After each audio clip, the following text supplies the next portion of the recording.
ఇదేంటి సౌజన్య గారు, last week మన రేటింగ్స్ చాలా బాగున్నాయి కదా, సడన్ గా ఈ వీక్ ఇలా తగ్గాయేంటి? ముఖ్యంగా కృష్ణ తులసి ప్రోగ్రాం రేటింగ్ ఇంత దారుణంగా పడిపోయిందేంటి? రేటింగ్ పడిపోలేదు రామారావు గారు, నేనే పడిపోయేలా చేశాను. అలా ఎలా చేశారు? ఇది ఒరిజినల్ రేటింగ్ చార్ట్ కాదు, ఫేక్ చార్ట్. నేనే రెడీ చేయించాను. దీన్ని అడ్డం పెట్టుకుని కృష్ణ తులసిని మన ఉద్యోగంలో నుంచి తీసేస్తున్నాం. అవును, ఎలా?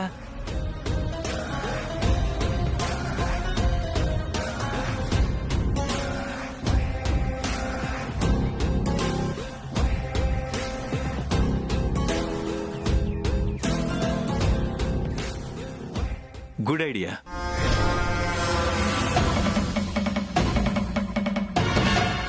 అదిగో కృష్ణ తులసి ప్రోగ్రాం పూర్తి చేసుకొని వస్తుంది. ఇప్పుడు దాన్ని ఒక ఆట ఆడుకుందాం. ఏ కృష్ణ తులసి, ఇలా రా.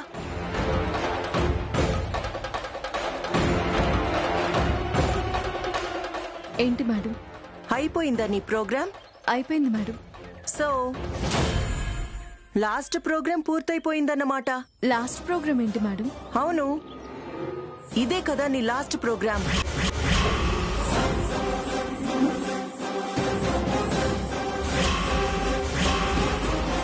రేపటి నుంచి నువ్వు నీ ప్రోగ్రాం చేయట్లేదు కదా? ఎందుకు చేయడం లేదు మేడం? ఎందుకా? ఒకసారి ఈ రేటింగ్ చూడు.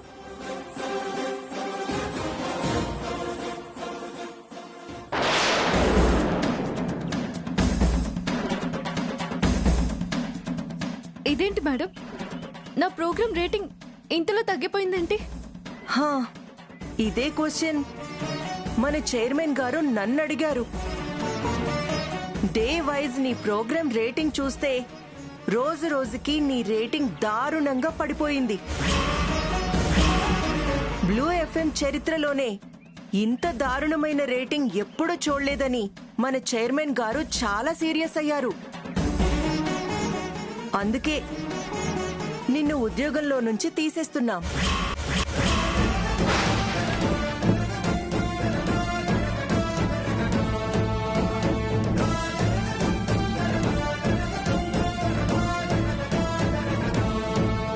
ఉద్యోగంలో నుంచి తీసేస్తున్నారా? ఎస్.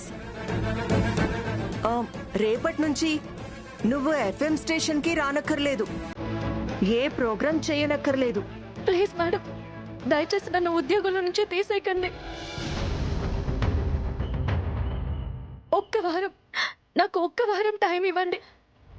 నెక్స్ట్ వీక్ రేటింగ్స్ పెరిగేలా మంచి ప్రోగ్రామ్స్ చేసి ప్రూవ్ చేసుకుంటాను మేడం. ఏంటి ప్రూవ్ చేసుకునేది? ఆల్రెడీ ప్రూవ్ చేసుకున్నావుగా ఆ రేటింగ్స్ తో. అలా అనకండి, నాకు ఒక్క ఛాన్స్ ఇవ్వండి సార్. ఒక్క ఛాన్స్ కాదు కదా, అర ఛాన్స్ కూడా నీకు ఇవ్వొద్దని మన చైర్మన్ గారు చెప్పారు. అవునా? చైర్మన్ గారు చెప్పారా? అయితే నేను ఒకసారి చైర్మన్ గారితో మాట్లాడతాను. నీతో మాట్లాడడం కూడా ఆయనకి ఇష్టం లేదని చెప్పారు. బ్లూ ఎఫ్ఎం పరువు తీసిన నీ మొహం ఈ జన్మలో చూడను అన్నారు. నీ మీద ఆయనకి పీకల దాకా కోపం వచ్చింది. ఆడపిల్లవి అన్న జాలితో నీకు అద్భుతమైన అవకాశం ఇచ్చారు మన చైర్మన్ గారు. అవకాశమా? ఏంటది? నీకు రిజైన్ చేసే అవకాశం ఇచ్చారు. రిజైన్ చేయమన్నారా? అవును. నిన్ను మేము ఉద్యోగంలో నుంచి తీసేస్తే అది నీ కెరియర్ కి మైనస్ అవుతుంది. మరెక్కడ నీకు ఉద్యోగం రాదు. అదే నీ పర్సనల్ రీజన్స్ తో నువ్వే రిజైన్ చేసి వెళ్ళిపోతే నీకు ప్లస్ అవుతుంది. కొన్ని రోజులు పోయాక మరి ఎక్కడైనా నువ్వు ఉద్యోగంలో చేరొచ్చు. అందుకే నీకు పోస్టింగ్ ఆర్డర్ ఇవ్వకుండా నీ దగ్గర రిజైన్ లెటర్ తీసుకోమని మన చైర్మన్ గారు చెప్పారు. ఏంటి ఆలోచిస్తున్నావు? నీ పర్సనల్ రీజన్స్ తో ఉద్యోగానికి రాజీనామా చేస్తున్నట్టుగా రాసి సంతకం పెట్టు.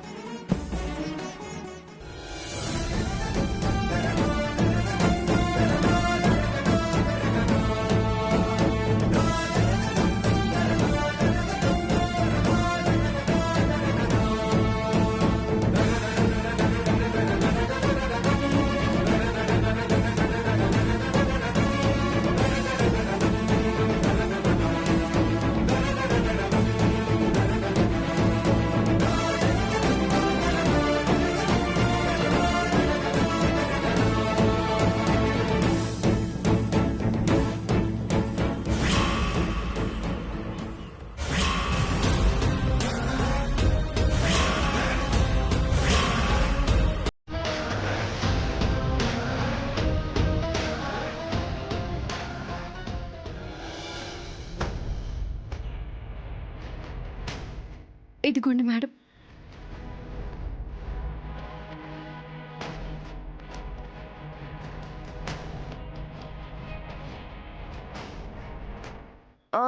నీ ఫోన్లో ఆఫీస్ సిమ్ కార్డ్ ఉంది కదా, అది కూడా ఇవ్వు.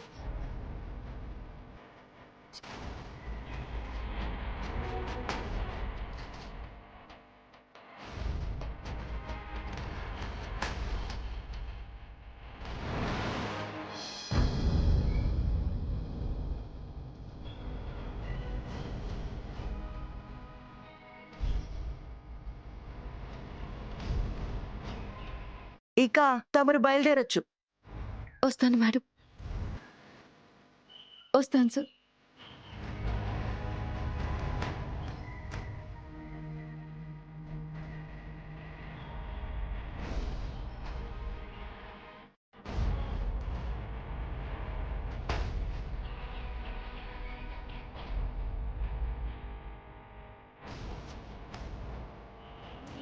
ఇన్ని దిక్కులున్న దిక్కులేకిలా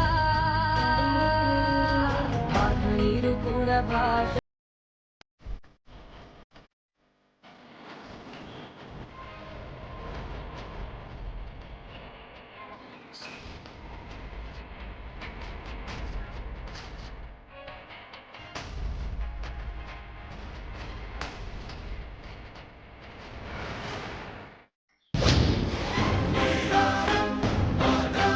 ఇంతకాలానికి మన కోరిక తీరింది.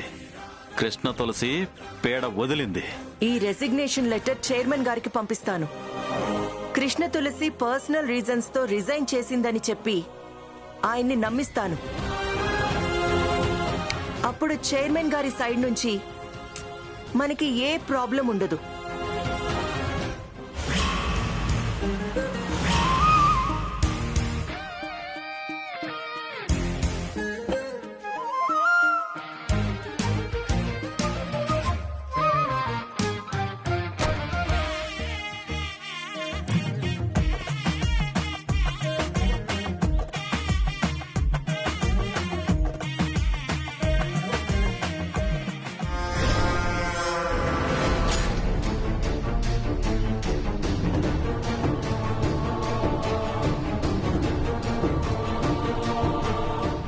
ఇదేంటి, అఖిల్ రోడ్డు మీద వెయిట్ చేస్తూ నిలబడ్డాడు? ఎవరి కోసం అయి ఉంటుంది?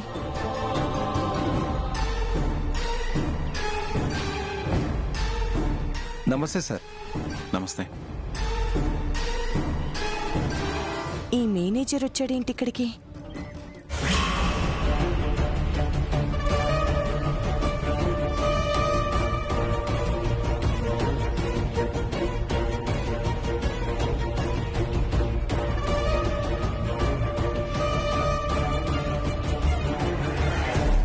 ఏంటి అంత ఆతృతగా తీసుకున్నాడు ఆ ఫైల్?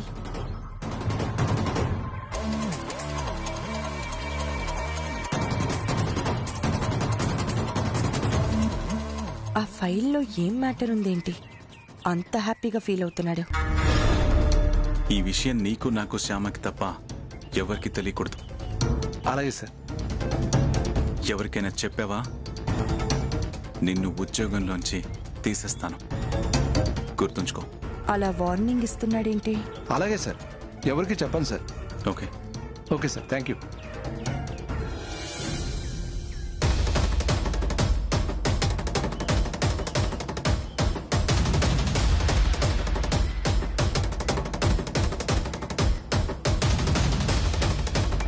అఖిల్ ఇలా రోడ్డు మీద మేనేజర్ కోసం వెయిట్ చేయడం ఏంటి?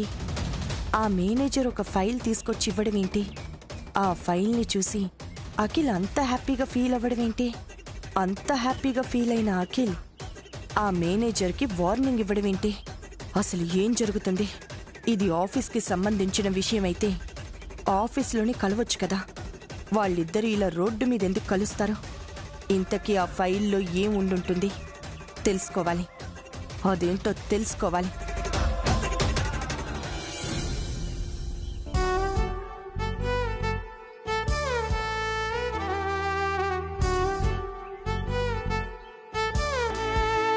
నాన్నగారు టాబ్లెట్ వేసుకోండి. అక్కడ పెట్టమ్మా, వేసుకుంటాను. అక్కడ పెడితే మీరు మర్చిపోతారు నాన్నగారు. పంచాంగంలో కాని పనిలో గాని పడితే మీరన్నీ మర్చిపోతారు. ముందు టాబ్లెట్ వేసుకోండి.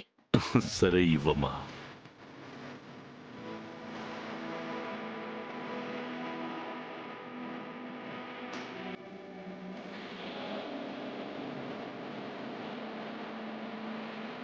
అఖిల్ శ్యామ జాతకాలు క్షుణ్ణంగా పరిశీలించానమ్మా.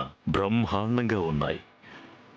కానీ కానీ కానీ ఏంటి నాన్నగారు? వాళ్ళ జాతకంలో ఏమైనా దోషముందా? శని వక్ర దృష్టితో చూడడం వల్ల వాళ్ళ జీవితంలో చిన్న చిన్న ఇబ్బందులు ఏర్పడుతూ ఉంటాయమ్మా.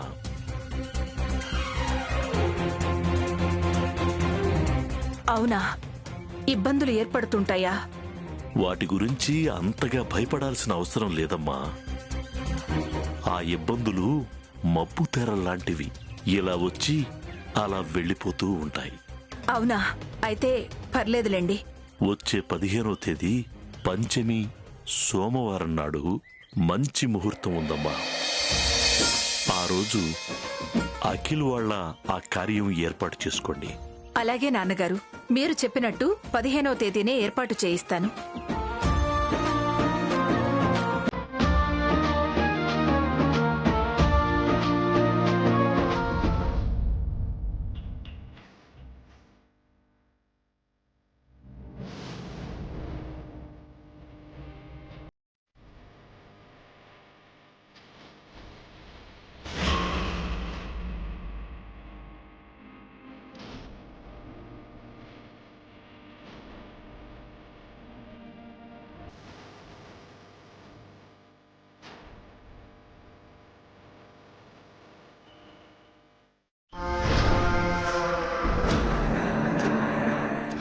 ఉద్యోగం పోయిందన్న బాధలో ఉంది శ్యామ. ఈ టైంలో శ్యామకి అత్తయ్య గారి గురించి నెగిటివ్గా చెప్పి అన్యోన్యంగా ఉంటున్న ఈ అత్త కోడళ్ల మధ్య గ్యాప్ వచ్చేలా చేద్దాం.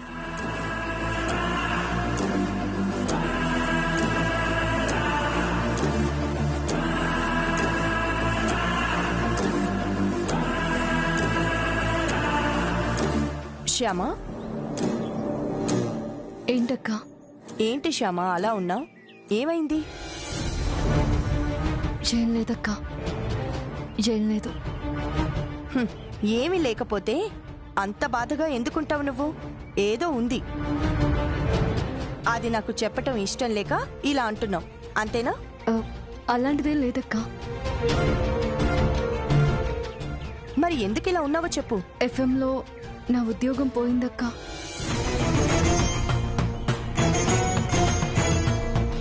ఉద్యోగం పోయిందా? అవును.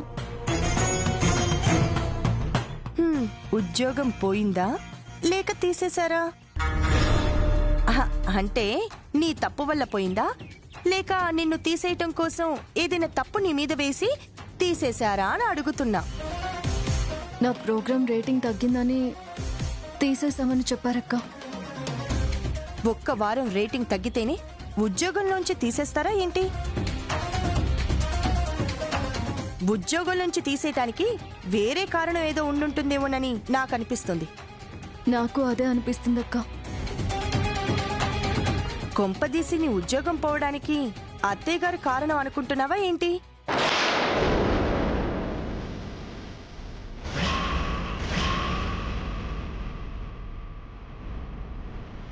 అత్తయ్య గారా? అవును, అత్తయ్య గారు కారణమని అనుకుంటున్నావా నువ్వు? అలా ఎందుకు అనుకుంటాను? అంటే అత్తయ్య గారికి నువ్వు ఉద్యోగం చేయటం ఇష్టం లేదు. నిన్ను ఉద్యోగం మానేమని చెప్పారు. తర్వాత అఖిల్ చెప్పేసరికి ఉద్యోగం చేయడానికి ఒప్పుకున్నారు. అఖిల్ మాట కాదనలేక ఒప్పుకొని ఆ తర్వాత అనంతసేనం గారికి ఫోన్ చేసి నిన్ను ఉద్యోగంలో ఉంచి తీయించేశారేమో అని నువ్వు అనుకుంటున్నావేమోనని అలా అన్నానన్నమాట.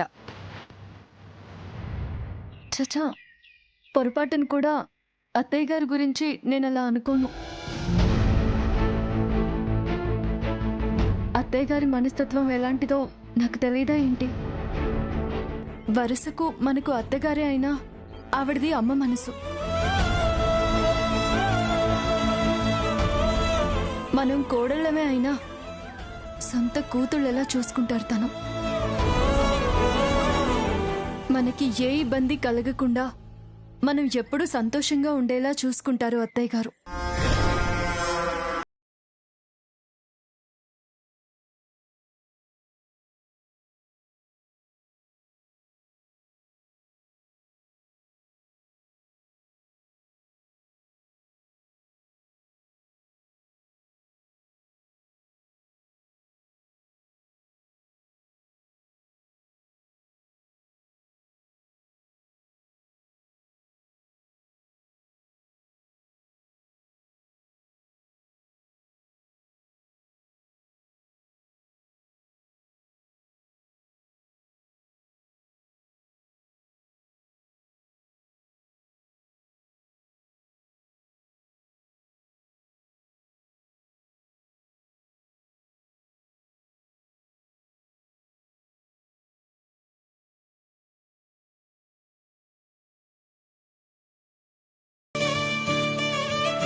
బాగా చెప్పావు శ్యామ, చాలా బాగా చెప్పావు. నువ్వేంటి, మన తోడి కోడళ్ళం ఎవరం కూడా అలా పొరపాటును కూడా ఆలోచించాం. అలాంటి అత్తయ్యగారు దొరకటం మన అదృష్టం. అవును, అలాంటి అత్తగారు దొరకడం నిజంగా మన అదృష్టమే.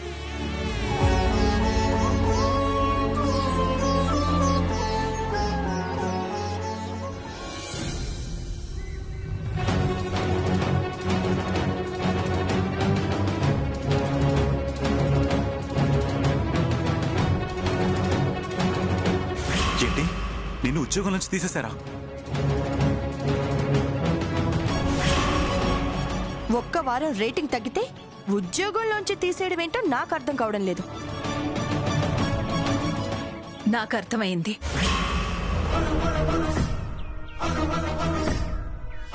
అక్కడేదో కుట్ర జరుగుంటుందని నాకు అర్థమైంది. మన శ్యామ ఎదుగుదలని చూసి ఓర్వలేక ఎవరో అలా చేసుంటారని నాకు బాగా అర్థమైంది.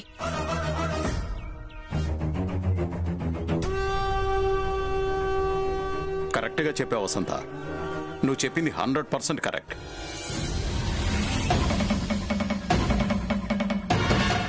ఎదుటి వాళ్ళ ఎదుగుదలని చూసి ఓర్వలేని వాళ్ళు ఎక్కువ మంది ఉన్నారు ఈ సమాజంలో.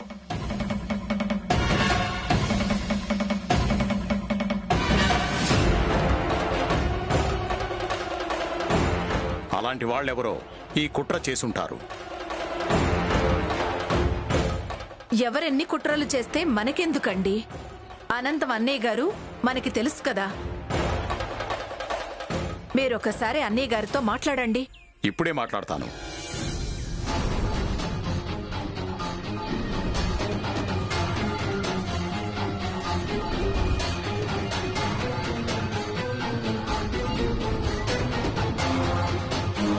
మీరు డయల్ చేసిన number switch off phone switch off వస్తోంది.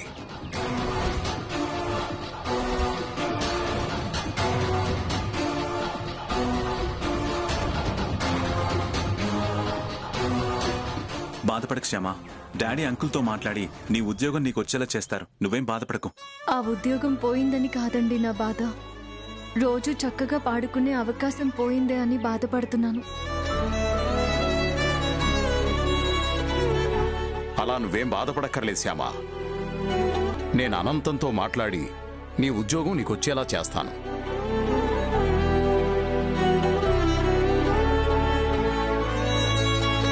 అది కుదరకపోతే వేరే ఎఫ్ఎంలో అయినా నీకు ఉద్యోగం ఇప్పిస్తాను. అది కుదరకపోతే నీకోసం నేనే ఒక ఎఫ్ఎం స్టేషన్ పెడతాను.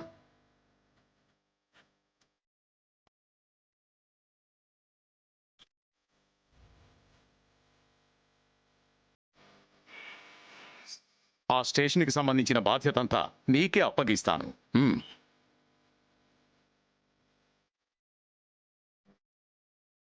నీకిష్టమైన సంగీతాన్ని నువ్వు నిత్యం పాడుకుంటూ సంతోషంగా ఉండొచ్చు.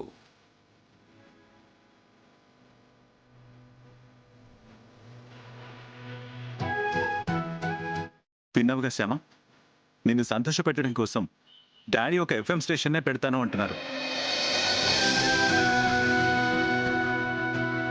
ఇంకా నువ్వు ఆ పోయిన ఉద్యోగం గురించి ఆలోచించనక్కర్లేదు, సరేనా? సరే అఖిల్ బాబు.